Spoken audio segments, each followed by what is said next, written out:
Maligayang pagbabalik sa Movies Tagalog Recap. Ngayon ay aking bubuod sa inyo ang pelikula na may pinamagatang Insidious, ipinalabas taon 2020.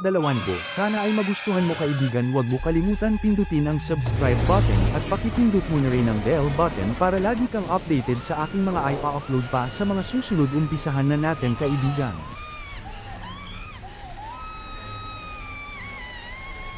Sa simula ng pelikula, isang malabong matandang babae ang makikita sa loob ng isang bahay habang natutulog ang mga naninirahan.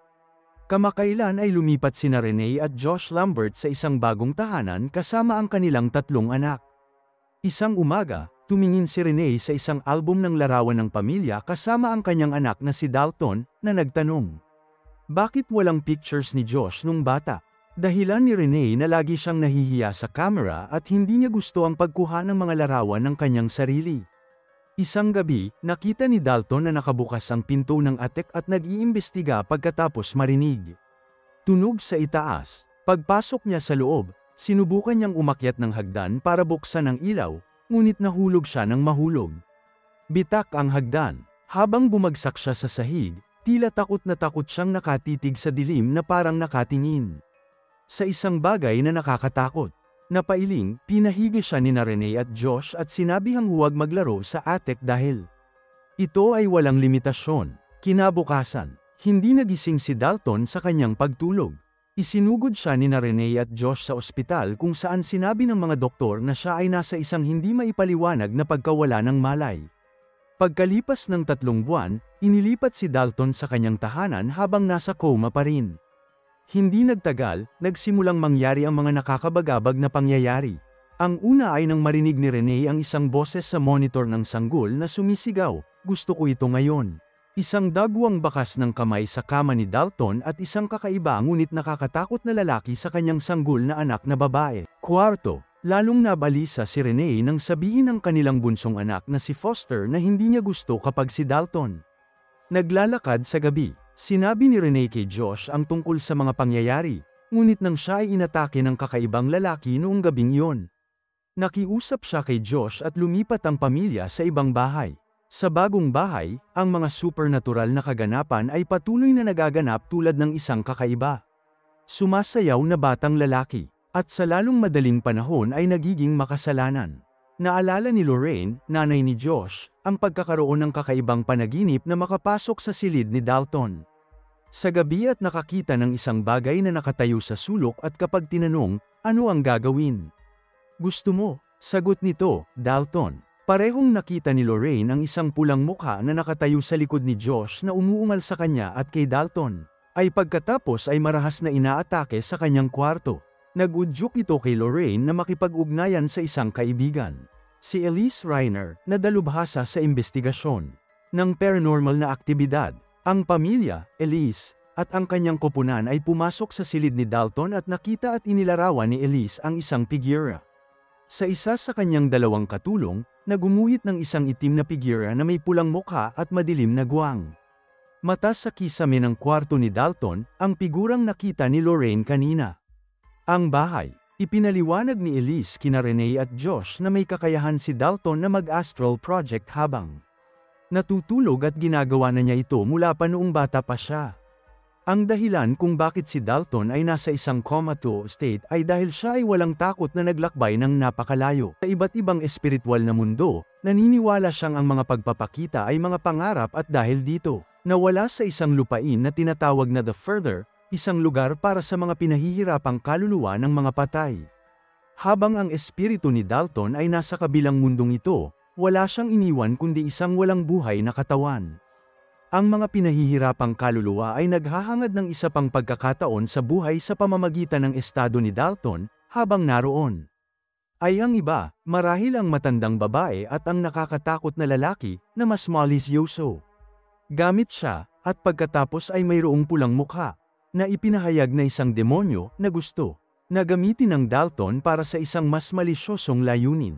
Gayunpaman, para maubos ng isang espiritu ang isang katawan, kailangan ng isang panahon at lakas.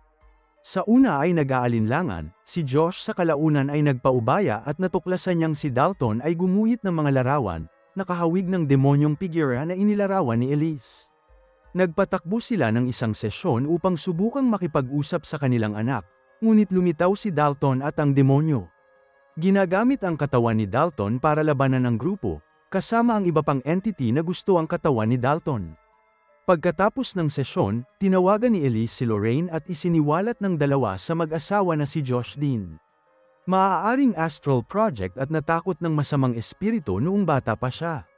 Ipinakita sa kanila ni Lorraine ang mga larawan mula sa pagkabata ni Josh, na nagpapakita ng isang malabo na matandang babae, ang parehong babae mula sa simula ng pelikula, sa likod niya. Ang mas maraming mga larawan na kinuna ni Josh. Mas malapit ang malabong babae na nagsisimulang lumapit kay Josh.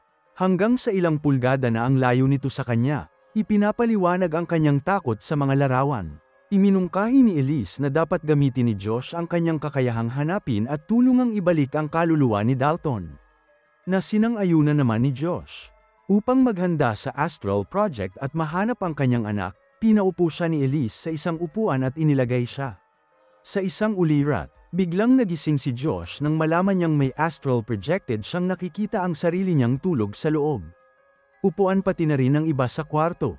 Siya ay nagpapatuloy sa labas sa isang maulap na kawalan sa pagtatangkang hanapin ang kanyang daan patungo sa Dalton. Pagkatapos makatagpo ng isang batang lalaki na itinuro siya pabalik sa isang bahay, ang parehong tahanan na ang Lamberts. Inilipat sa labas, nagpapatuloy lamang siya upang makatagpo ng isang pamilya na binaril ng isang kakaiba, nakangiti, babaeng miyembro ng pamilya sa sala. Gulat na tinungo ni Josh ang attack kung saan nadiskubre niya ang isang pulang pinto, ang parehong iginuhit sa mga larawan ni Dalton. Bago siya makapasok ay lumitaw ang marahas na lalaki na nakita ni Renee sa silid ng kanilang anak. At inaatake siya. Nang matalo siya, pumasok si Josh sa pulang pinto. Sa loob ay ang mas malayo at ang pulang mukha na pugad ng mga demonyo. Habang pumapasok sa isang maluwang na pulang silid, natuklasan ni Josh ang humihikbi na Dalton, na nakadina sa sahig. Pinalaya ni Josh ang kanyang anak, ngunit natuklasan ng demonyo ang presensya ni Josh at inatake sila. Sa paghahanap ng kanilang pisikal na katawan, si Josh at Dalton ay tumakas sa pugad ng demonyo kasama ang demonyo sa paghabol. Bago magising ang dalawa, iniwan ni Josh ang kanyang anak para harapin ang malabong matandang babae na mukhang nasa loob ng bahay niya. Habang sinisigaw niya na lumayo siya sa kanya, sumisigaw na hindi siya natatakot sa kanya. Umuulong sa dilim. Ilang sandali pa, parehong nagising sina Josh at Dalton nang maglaho ang lahat ng espiritu. Kunin ang pamilya na ngayon ay masayang nagsasama-sama. Sina Renee, Dalton, at Lorraine ay nag-uusap sa kusina bilang nag-impake sina Elise at Josh mula sa mahabang gabi. Ibinigay ni Josh kay Elise ang mga larawan mula sa kanyang pagkabata, at habang kinukuha niya ang mga ito mula sa kanyang mga kamay, siya may naramdaman at kinunan ng litrato si Josh. Agad siyang nagalit, sumisigaw na alam niya na hindi siya mahilig magpakuha ng litrato. At tumalon sa kanya bago siya sakalin hanggang mamatay. Narinig ni Renee na sumisigaw si Josh at pumasok siya sa silid upang makitang patay na si Elise at wala na si Josh. Hinanap niya si Josh at nalaman niyang wala na ang lahat, tahimik ang bahay. Tumingin siya at nakita niya ang camera ni Elise, nakita ang isang larawan sa loob nito ng malabong matandang babae. Napag-alaman na ang nakita ni Elise ay ang matanda at maruming kamay at mga kuko ni Josh, katulad ng matandang babae na nagpapahiwatig na siya ay nagmamay-ari sa kanya. Pagkatapos ay ipinatong ni Josh ang kanyang kamay sa balikat ni Renee,